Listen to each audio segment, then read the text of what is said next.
உடலில் உள்ள கெட்ட கொழுப்புகளை கரைத்து நல்ல கொழுப்புகளின் அளவை அதிகரிக்கும் 10 உணவு வகைகளை நாம் இந்த வீடியோவில் பார்க்கலாம்.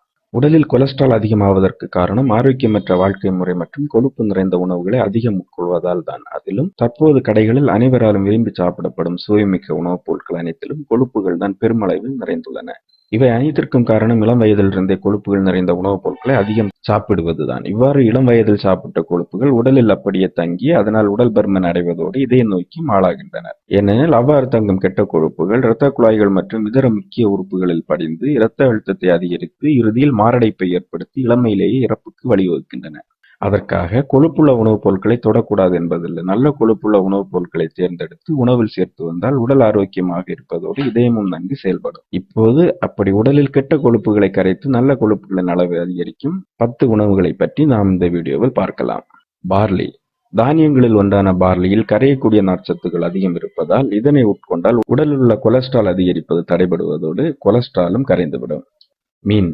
மீன்களில் நல்ல கொலஸ்ட்ரால் அதிகம் இருப்பதால் மீன்களை அதிகம் உட்கொண்டால் கெட்ட கொலஸ்ட்ரால் உடலில் சேர்வதை தவிர்க்கலாம். ஆகவே மீன்களில் சால்மன் மற்றும் தூனா போன்றவற்றை சாப்பிட்டு கெட்ட கொலஸ்ட்ரால் அளவை குறைக்கலாம். நட்ஸ்.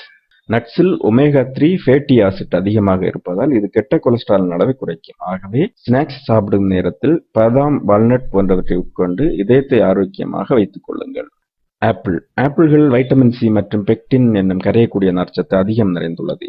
எனவே தினமும் ஒரு ஆப்பிள் சாப்பிட்டு வந்தால் உடலில் தங்கியுள்ள கெட்ட கொலஸ்ட்ரால் அளவை எளிதில் குறைக்கலாம்.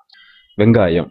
வெங்காயத்தில் உள்ள கியூர்சிடின் என்னும் பிளேவனாய்டு இரத்த குழாய்களில் தங்கியுள்ள கொலஸ்ட்ராலை கரைக்கும் தன்மை கொண்டவை. ஆகவே வெங்காயத்தை அதிகம் உட்கொண்டால் கொலஸ்ட்ரால் குறைவதோடு இதயமும் ஆரோக்கியமாக இருக்கும்.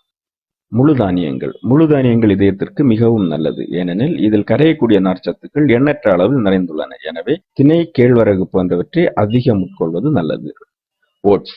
ஓட்ஸை காலை உணவாக உட்கொண்டால் உடலில் கொலஸ்ட்ராலின் அளவு அதிகரிப்பதை குறைக்கலாம். மேலும் இதில் நார்ச்சத்து அதிகம் இருப்பதால் உடலில் தங்கியிருக்கும் கொலஸ்ட்ராலின் அளவு குறையும். சிட்ரஸ் பழங்கள். சிட்ரஸ் பழங்களான ஆரஞ்சு, எலுமிச்சை, பெர்ரி போன்றவற்றில் கரையக்கூடிய நார்ச்சத்தான பெக்டின் வளமையாக உள்ளது. இது இரத்த நாளங்களில் படிந்திருக்கும் கொழுப்புகளை கரைத்து இதயத்தை ஆரோக்கியமாக வைத்துக் கொள்ளும். பசலைக்கீரை.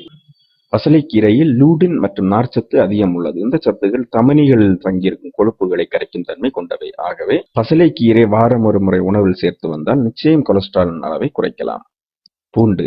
பூண்டில் அல்லிசின் என்னும் இதயத்தை பாதுகாக்கும் பொருள் அதிகம் உள்ளது. மேலும் இதில் நோய் எதிர்ப்பு அழற்சித்தன்மை அதிகம் இருப்பதால் இது கொலஸ்ட்ரால் அளவை வேகமாக குறைக்க உதவும். அதிலும் தினமும் ஒரு பல் பூண்டை பச்சையாக சாப்பிட்டால் இதன் பலன் நன்கு தெரியும். மேலும் வீடியோக்களுக்கு சேனலை சப்ஸ்கிரைப் செய்யுங்கள்.